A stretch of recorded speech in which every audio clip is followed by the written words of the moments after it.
Bach to Black stemmed from my interest back when I was an undergrad in San Francisco. I'm fortunate that I had both a piano teacher and a harpsichord teacher who basically reintroduced J.S. Bach's music to me in terms of beauty, transparency. And at the same time, I began to become even more aware that there were many musicians, composers in the spaces that did not look like me. So it was around the same time I became interested in also exploring the music of Black composers as well. And I first came across a composer by the name of George Walker. I listened to his piano concerto, which I ultimately recorded a few years ago, and I remember being just sort of mesmerized. It was unlike anything I'd ever heard before.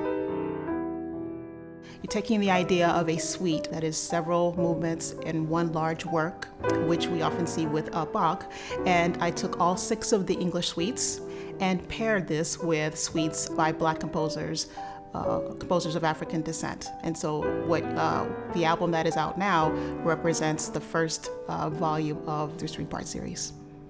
I began to see that often we put expectations on performers on what they're expected to address, what they're expected to perform based on what they look like.